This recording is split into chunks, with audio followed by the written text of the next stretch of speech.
Sammy Nestico and Gil Evans go head-to-head with The Queen Bee and Miles Ahead.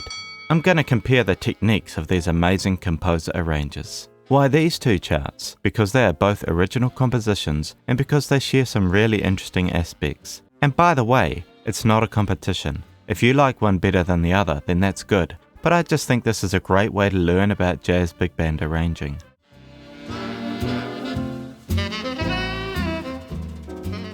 Both arrangers show a masterful touch with their respective melodies and rhythms, developing them in simple ways that provide interest throughout the pieces. Sammy Nestico brilliantly utilizes a stepwise alternating note with grace note motif that comes back throughout the chart. It appears everywhere, and here in the shout chorus.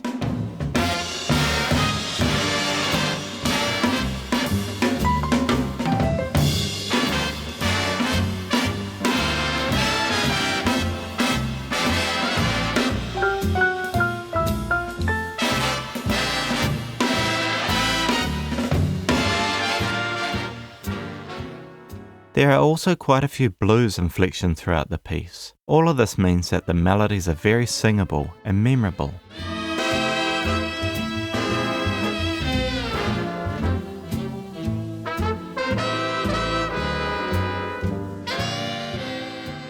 The rhythms are very idiomatic to the big band style and stay within regular phrase lengths, containing a lot of syncopation and call and response phrases.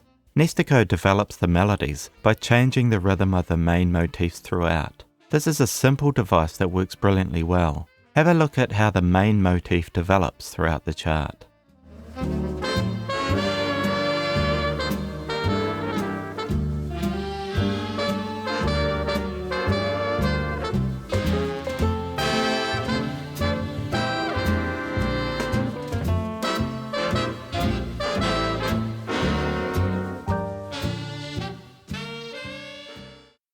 In contrast, Gil Evans and Miles Ahead has a very flowing melody that has lots of different durations, including lots of crotchet triplets. The phrase lengths are not typical, and the length of the main motif is 9 bars. It is then followed by a melody that is 7 bars long, so the section still adds up to 16 bars. Where Nestico maximizes a small melodic motif in his piece, Gil has quite a wide-ranging melody that spans an octave and a half with leaps and stepwise motion.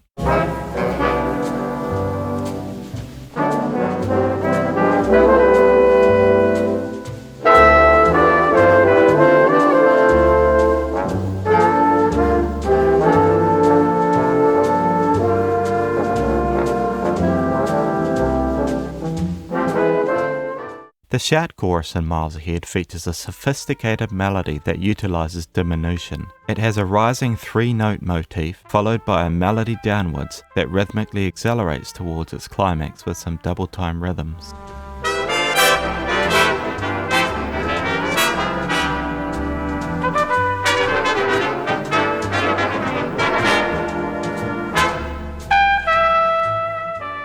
The technique of diminution is used in the melody again at the end, which answers the main melody to finish the piece. You can download a free PDF of the melodies from the entire charts from my Ko-fi page to study and play along to. Link is in the description.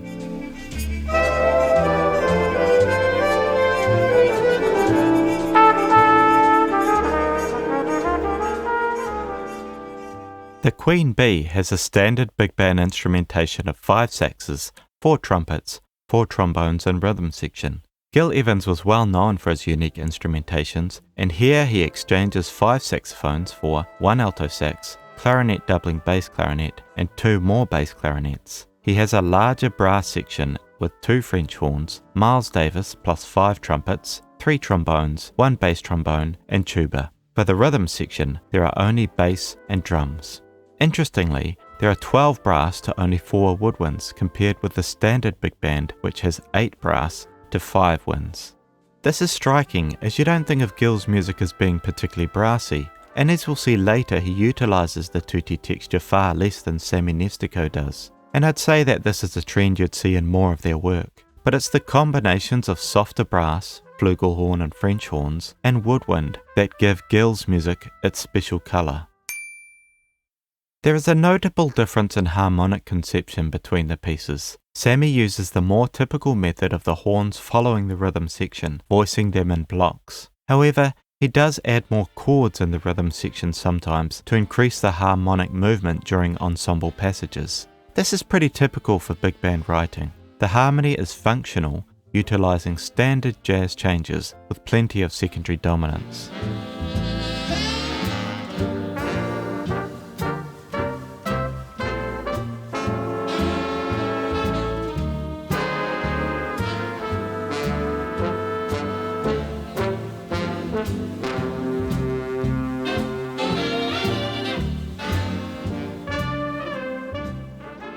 Gil, on the other hand, has a fast harmonic rhythm, usually changing chord for every new melody note. The chords can be functional or modal in conception. This is something he usually did, and you can see me explore this harmony on other videos on my channel. Have a look at the opening phrase. Each note has a new chord, with interesting inner part movements for the horns on the inside of the chord. Another layer of complexity is that Miles Ahead is mostly modal in conception. Have a look at the bass part. The longer chord structures are very simple and outline C major.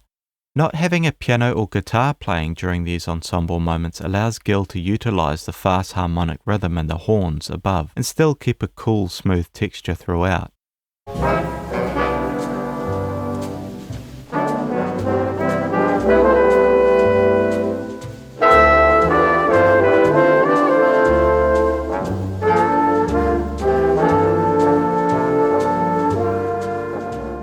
Another hint that Gil may have been thinking of this as modal is that some of the melodies are harmonized with pandiatonicism. Pandiatonicism is when the chords or successions of chords are formed freely from all degrees of a diatonic scale without regard for their diatonic function, sometimes to the extent of no single pitch being felt as the tonic, usually with the bass determining the harmony. You can find this technique in Gorecki, Symphony of Sorrowful Songs, Copland, Appalachian Spring, and Stravinsky, Symphonies of Wind Instruments.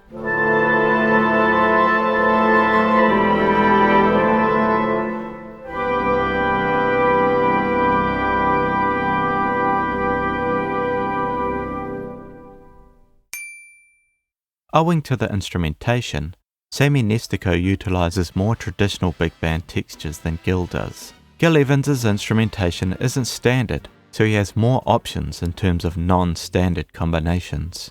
The Queen Bee doesn't have any cross-section voicings, apart from a couple of moments. One, where the bari sax provides a bass part for the trombones. The only other exception is when the baritone sax and fourth trombone join forces to provide a counterpoint to the rest of the horns.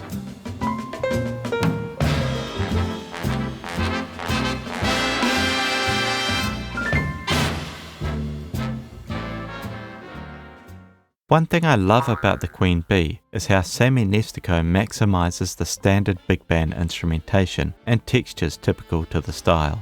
Have a look at this section.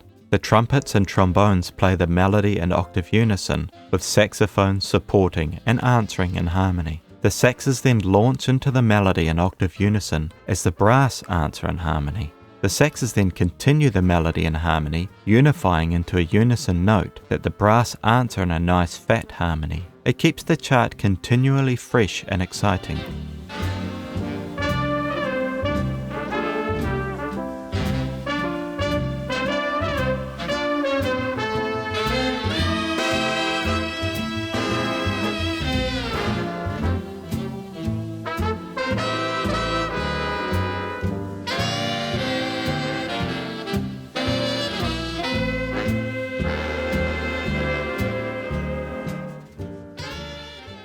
This is an absolute lesson in how to think about texture in your big band chart. In Miles Ahead, there is continual use of cross-section writing. Gil barely uses any of the sections in their pure form. There are only 5 moments where only the winds or brass are playing without a different timbre in there. There are no moments of unison playing by an instrumental section. But of course, Gil Evans knows when to change textures to keep interest as well. Let's take this section. The alto sax leads an ensemble of bass clarinets, French horns and tuba, before some crunchy trumpets join in to change the timbre. Miles interjects with a solo phrase before Gil changes the texture back to Miles, woodwind, horns and trombones. The texture advances again with the alto sax leading the other winds and French horns.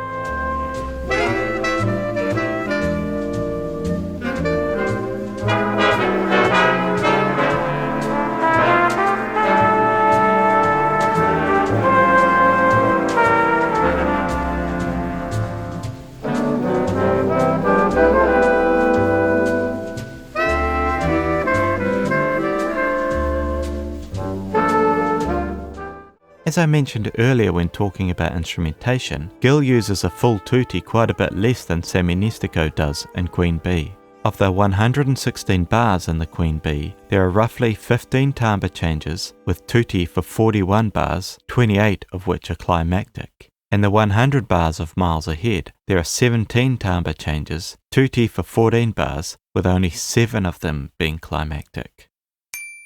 Okay, it's time to look at some voicings in detail. The Queen Bee features some classic by-the-book voicing techniques, such as sax solos and upper structures. Miles Ahead has a wide variety of voicings, ranging from consonant stacks of thirds to lots of crunchy 6-note chords. The voicings aren't always typical, which is something you'd expect from Gil Evans. I'll go through some examples from the Queen Bee first, highlighting a couple of classic voicings. The saxophone solo sections are traditional, with the baritone playing the melody an octave below the lead alto.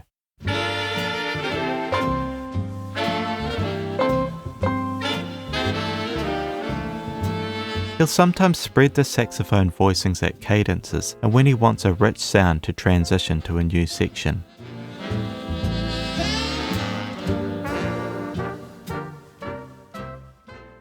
Now for a tutti chord. Here is a section of the shout chorus.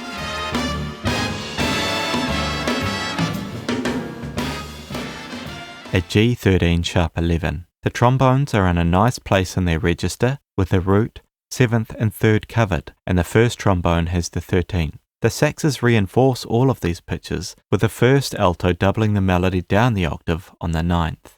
The trumpets are playing an upper structure with an A major triad, with the 4th trumpet doubling the melody down an octave. This is an effective way of voicing a shout chorus and is used by a lot of arrangers, including Thad Jones. Have a look at the other upper structures as well. There's an A flat major triad over the A flat 7, A triads over the G7, and a D minor triad over the G7.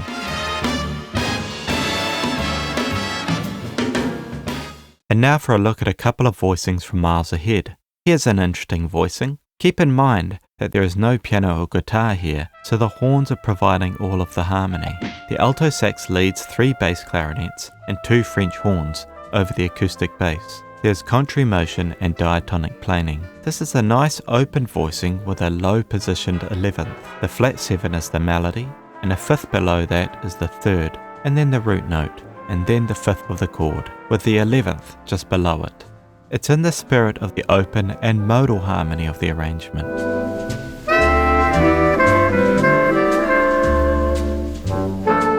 And now for a tutti chord. Here is one from the shout chorus. It's an E7 flat 9 sharp 11. Despite the relatively low position of the melody, Gil keeps a gap of a 10th from the root to the 3rd. This keeps the chord crunchy but clear. The rest of the brass is voiced compactly above this. The winds reinforce the root, 3rd and 7th, and the second French horn reinforces the melody an octave below. Gil's voicings aren't stock standard, but there are some trends I have found in them. If you want to learn more, then watch my How I Create Big Band Voicings video. Link is in the description. Both arrangements feature the same basic form of melody, solo, shout chorus, solo, shout or ensemble figures, and then melody again. Both forms are 32 bars long, but Gil's piece is more open as the sections are often of different lengths. Sammy Nestico has a more predictable form, but there are more written melodies and parts for the ensemble. What they both do masterfully is utilize a form that strengthens the style and idea of their respective pieces. The Queen Bee is swinging, melodic and rounded. Miles Ahead is smooth, flowing and introspective. Well, I hope you enjoyed that comparison of the Queen Bee and Miles Ahead. Aren't they both amazing pieces? Let me know if you've got any questions, and if you'd like to support my work, you can visit my Ko-fi page.